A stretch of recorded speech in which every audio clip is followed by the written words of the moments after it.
வணக்கம். காஞ்சிகேசன் பேசுகிறேன். ஒன்றும் இல்லைங்க, கொஞ்சம் பேசலாமே தான், வேறு ஒன்றும் இல்லை. அதாவது இந்த தலைப்பு பேர் வாழ்க்கை வாழ்வதற்கு அப்படின்னு வச்சுக்கலாம். இந்த வானம் தொட்டு விடும் தூரம் தான். இங்கேருந்து பார்த்து ஹைட்டாக இருக்கும். அதெல்லாம் ஒன்றும் இல்லை, நம்ம முயற்சி பண்ணால் அதுவும் நம்மளுக்கு ஈஸியாக இருக்குன்ற மாதிரி. அதில் ஒரு சின்ன கதை வருது. என்னென்னா, ஒரு ஊரில் ராஜாவாகிறது ரொம்ப ஈஸி. அதாவது யார் வேணால் ராஜா ஆகலாம், அரசன் ஆகலாம் அப்படின்னு அந்த மாதிரி ஊரில். அது என்னடான்னு பார்த்தா யார் வேணாலும், இப்போ இந்த ஏழை பணக்காரன் இல்லை அப்படிலாம் கிடையாது. எந்த அந்த ஊரில் வசிக்கிறவங்க யார் வேணாலும் ராஜா ஆகலாம் அப்படின்னு ஒரு கண்டிஷனில் அந்த ஊர் இருக்குது. என்ன விஷயம்னா, ராஜா ஆகிறதுக்கு ஒரு 5 வருஷம் ராஜாவாகலாம். அதுக்கப்புறமா அதாவது ராஜாவெல்லாம் சொல்கிறாங்க தவிர அந்த இடத்துக்கு போகிறதுக்கு கொஞ்சம் பயம் இருக்கும் எல்லாருக்கும். ஏன் விஷயம்னு கேட்டால், நீங்கள் 5 வருஷம் ராஜாவை வாழ்ந்துடலாம். அதுக்கு அந்த 5 வருஷம் கழித்த பிறகு உங்களை போட்டில் எடுத்துன்னு போய் அந்த ஊரினுடைய எல்லைப்புறத்தில் விட்டுருவாங்க. எல்லைப்புறத்தில் சரியான காடு, அடர்ந்த காடு. அங்கே விட்டானா அங்கே மனுஷாலே இருக்க மாட்டான். ஒன்லி பாரு இந்த மிருகம் தான் இருக்கும், சிங்கம், புலி, யானை அப்படின்னு இருக்கும். அதுக்கிட்ட மாட்டின்னு அங்கேயே விட்டு வந்துடுவாங்க. நீங்கள் மறுபடியும் இங்கே வர முடியாது. விட்டு வந்துட்டாங்கன்னா உங்களுடைய லைஃப்பில், அதாவது உங்கள் அதிர்ஷ்டம் எத்தனை நாள் இருக்குன்னு, யார் சிங்கக்கிட்ட மாட்டின்னு நீங்கள் எப்படி வேணாலும் போயிடலாம். அந்த ஒரு தண்டனை தான் அது. மனுஷனும் யாரும் அங்கே கிடையாது, ஒன்லி ஃபார் அனிமல்ஸ் தான் இருக்கும், மிருகம் தான் இருக்கும் அப்படின்னு. அதனால் என்ன ஆகுதுன்னா, அந்த ஊரில் டமாரா போடுறாங்க.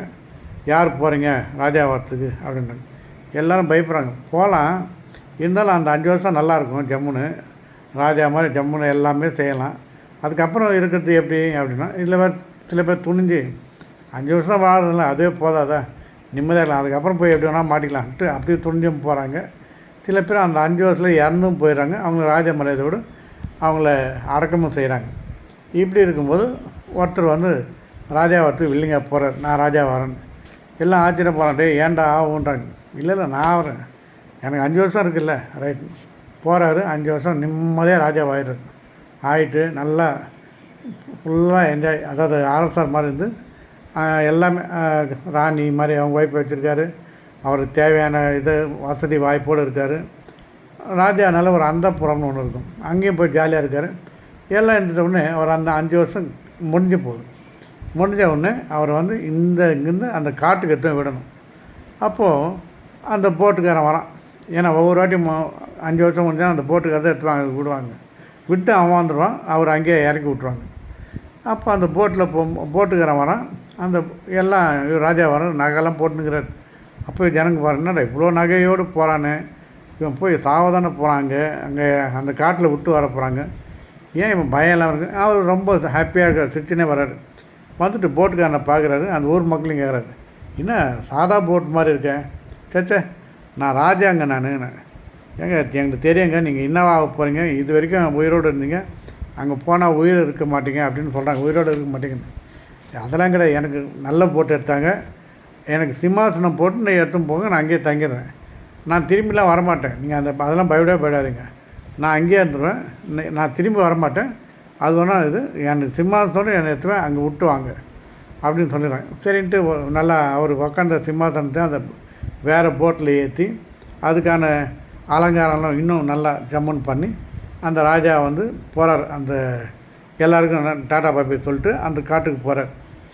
போகும்போது அந்த போட்டுக்காரன் சொல்கிறான், இன்னும் எல்லாருமே அழுது தான் போவாங்க, ஒருத்தர் வருத்தப்படுவாங்க, கஷ்டப்படுவாங்க, என்னடா இதுன்னு மக்களை பிரியறதுக்கு கவலைப்படுவாங்க, என்னை மன்னிச்சு விட்ருங்க அப்படின்னு சில பேர், நிறைய பேர் இது மாதிரி தான் சொல்லுவாங்க. நீங்கள் மட்டும் தைரியமாக போகிறீங்க, எப்படி அதுவும் புது சிம்மாசனம் வேறு வாங்கிக்கினீங்க, நகையெல்லாம் போட்டும் போகிறீங்க, இதெல்லாம் வேஸ்ட் ஆகாதா அப்படின்றது.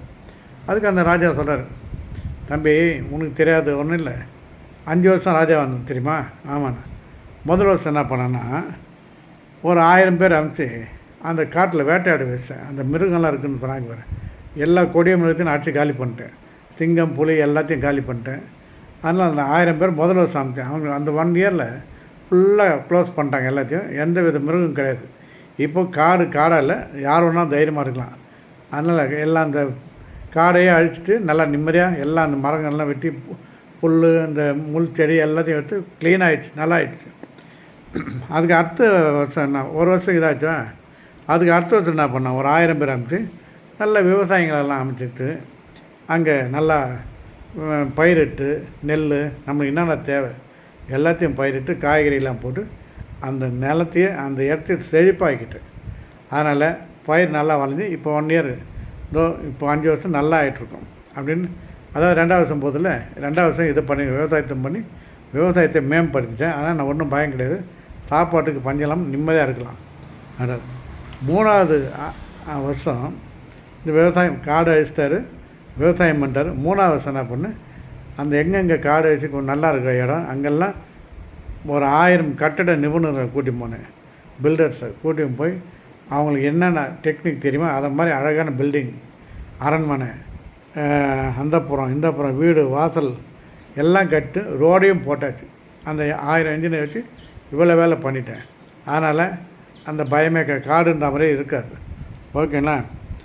அடுத்து ஒரு வருஷத்தில் 1000 அரசு அதிகாரிகள் இந்த கவர்மெண்ட் ஆஃபீஸர் மாதிரி நிர்வாகம் பண்ணுறதுக்கு எடுத்துன்னு போயிட்டு அங்கே என்னென்ன பண்ணணும் அப்படின்ட்டு அங்கே நிர்வாகம் பண்ணுறது மாதிரி ஒரு ஆஃபீஸை உருவாக்கி நான் போனால் என்னுடைய அரசாங்கம் எப்படி இருக்கணுன்றது அங்கேயே கரெக்ட் பண்ணிட்டேன். ஆனால் அந்த ஒரு பயமும் கிடையாது, எல்லாமே செழிப்பாக இருக்கும், எந்த தப்பு தண்டா நடக்காது அப்படின்னு சொல்கிறது.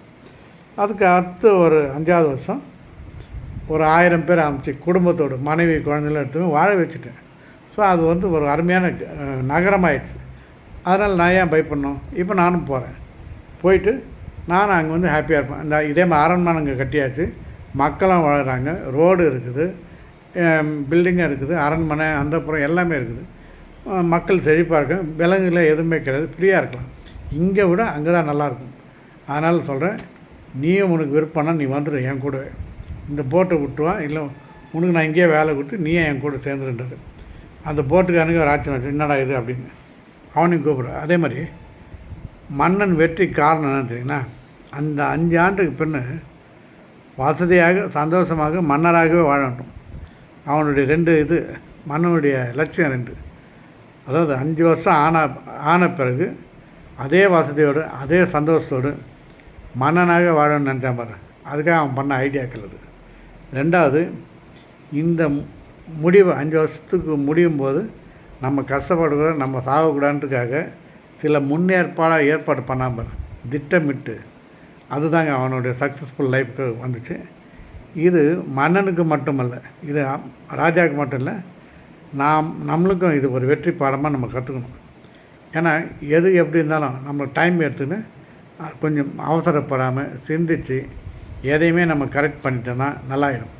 இப்போ நம்ம ஒரு இடம் கூட வாங்குகிறோம், ஒரு லேண்ட் வாங்குகிறோன்னு வைங்களேன், அந்த இடத்துல அப்படியே முள் புதாராக இருக்கும், சைடில் எல்லாம் ஒரு மாதிரி நிறைய செடிங்க முள் செடி இருக்கும். உதாரணத்துக்கு நான் வாங்கின இடம் கூட அப்படி தான் இருக்கும். நம்ம அதை பார்த்து பயப்படக்கூடாது, உடனே அதை நல்லா ரெடி பண்ணி பள்ளம் வந்து அதில் மண்ணை கொட்டி அதுக்கான கீழே நல்லா சுத்தமாக நம்மளுக்கு தேவையான அளவு அதை அழகாக பண்ணி நல்லா உயரமாக்கி அது மாதிரி பில்டிங் கட்டணுங்க. நீங்கள் எதுக்குமே பயப்படணும், அது பேர் தான் திட்டமிடுறது. அந்த திட்டமிட்டு நீங்கள் பண்ணிட்டீங்கன்னா உங்களை அடிக்க ஆளே கிடையாது. அதை தான் சொல்கிறாங்க. அதாவது இன்னொன்று சொல்கிறாங்க பாருங்களேன், சிந்தனை திறனும் திட்டமிட்டு செயல் புரிதலும் ஒருவருக்கு அமைஞ்சிட்டா அவரால் எதையுமே சாதிக்க முடியும்.